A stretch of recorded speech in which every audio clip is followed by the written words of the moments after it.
Hello friends, welcome to Jharkhand Pathshala. आज के इस वीडियो में हम लोग शोक थेरेपी को पढ़ेंगे और इसके उद्देश्य और परिणाम को भी समझेंगे। तो चलिए वीडियो को स्टार्ट करते हैं। शोक थेरेपी का शाब्दिक अर्थ होता है आघात पहुंचाकर उपचार करना। 1945 में द्वितीय विश्व युद्ध की समाप्ति हुई थी और इसके साथ ही सोवियत संघ और संयुक्त राज्य अमेरिका ये दोनों ही देश महाशक्ति बनकर उभरे थे और इन दोनों देशों के बीच शीत युद्ध की शुरुआत हुई थी, जो कि 1991 में सोवियत संघ के विघटन के साथ इस युद्ध का समाप्ति हुआ था। सोवियत संघ समाजवादी विचारधारा का समर्थक था, जबकि अमेरिका पूंजीवादी अर्थव्यवस्था का समर्थक देश था। सोवियत संघ 15 गणराज्यों को मिलाकर बनाया गया था। जब सोवियत संघ का विघटन हुआ तो ये 15 गणराज्य अलग अलग देश में बट गए थे और अब इन देशों की समाजवादी अर्थव्यवस्था को पूंजीवादी अर्थव्यवस्था में बदलना था, जिस कारण ही विश्व बैंक और अंतर्राष्ट्रीय मुद्रा कोष ने शोक थेरेपी मॉडल बनाया। इसका मूल उद्देश्य था सोवियत संघ की पुरानी समाजवादी अर्थव्यवस्था को पूंजीवादी अर्थव्यवस्था में बदलना। अब शोक थेरेपी की व्याख्या देखते हैं। तो शोक थेरेपी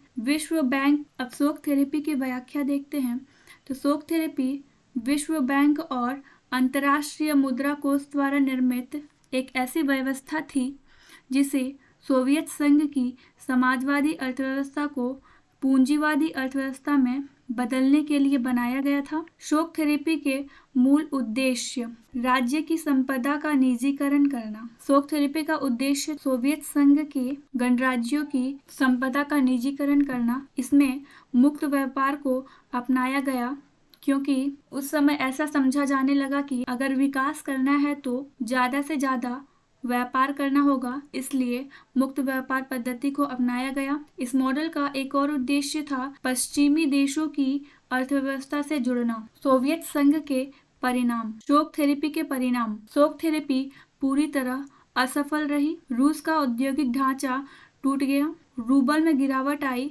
रूबल रूस की मुद्रा थी। रूस की समाजवादी कल्याण व्यवस्था की बर्बादी। बड़ी बड़ी रूसी कंपनियों को सस्ते दामों में बेचा गया। आर्थिक विषमता बढ़ी, खाद्यान्न संकट आया, काला बाजारी बढ़ी। जब रूस की बड़ी बड़ी कंपनियों को सस्ते दामों में बेचा गया था तो इसे इतिहास का सबसे बड़ा गैराज सेल कहा गया था। इस नीलामी में शामिल होने के लिए रूस की सामान्य जनता को भी प्रवेश पत्र दिया गया था, परंतु उनके पास धन की कमी थी, इसलिए उन्होंने इन प्रवेश पत्रों को काला बाजारियों के हाथों बेच दिया और इन काला बाजारियों ने रूस की बड़ी बड़ी कंपनियों को औने पौने दामों में खरीद लिया। खाद्यान्न संकट से निपटने के लिए रूस ने दूसरे देशों से खाद्यान्न का आयात करना शुरू किया और वहां पर पूंजीवादी पद्धति से खेती करना भी शुरू हुई। फिर भी रूस की हालत में कोई खास सुधार नहीं हुआ। शोक थेरेपी का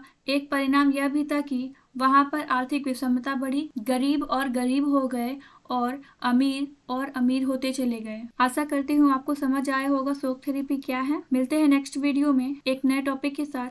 तब तक के लिए धन्यवाद।